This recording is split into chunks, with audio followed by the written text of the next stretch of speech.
Nak,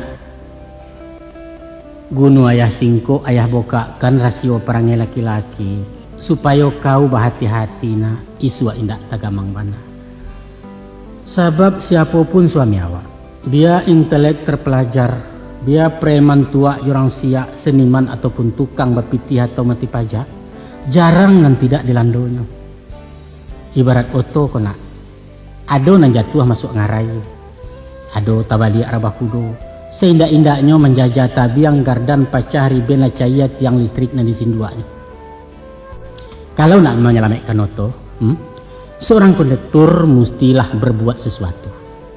Jangan samu memaki aja penumpang satu menyumpah-nyumpah supir atau melumpek pintu belakang. Jangan. Mengkasui ayah, supir itu adalah suami, sedangkan istri itu kondektur. Orang sadinas balain tugas. Baca ronyo. Tanga. Ayah jaleh ayah terangkan.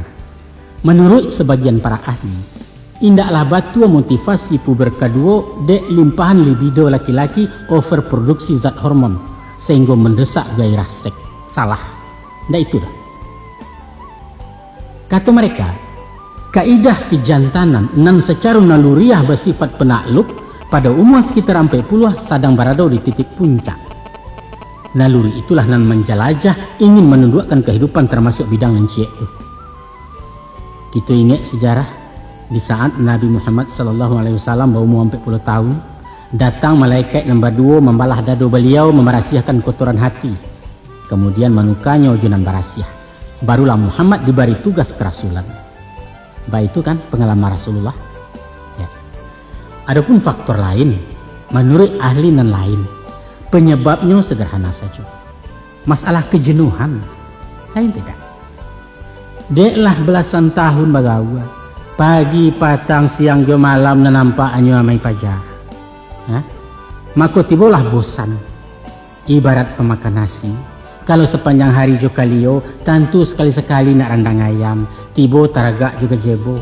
Jari yang bertokok na mandayo pucuk kalikih dan takana kok dapatlah goreng maco jala dui jauh baratala suah makan pagi. Sekali ayah katakan, itulah inyo nafsu. Nafsu. Nan bak pantun urang tukang saluang. Baburu orang di Singgalang matilah rusuh dalam sama mancaliak surau usang orang lupa kubahun saja awak. Sehubungan dengan itu, ada dua pitaruh ayah madoi laki beperangai. Yang pertama, untuk mengindahkan pertengkaran, usah dipatah di karehi. Pabian saya agak sajamang beko nyalakan dua lama surang. Biasanya tidak lama benar. Sebab sejinak-jinak taranak, kalau disintakkan sarang dibangkai namuh babaliak ketuannya. Basiara kalian laki bini beko, percayalah. Pendeknya 1001 alasannya serupa orang tak berdosa. Tapi dek tajam feeling rang padusi punya firasat pembaunan, kesudahannya tabong kaju. Kini ibu langganan rumah sakit, darah rendah, jantungnya kumat, bidan menakut keguguran. Ya, taruhlah. Bukti indak segala indak. Indak bertali ke diri, indak bertampuak ke dijinjang dek pandai memupuk jajak. Tapi bahasa sekiranya kalau jadi gosip, jadi gunjangan bahan cumeeh dalam pasar acara rutin di arisan. Tentu guncanglah jua rumah tangga. Aso indak sakam lahanguh anak bini layu merumua. Damai tapi gersang.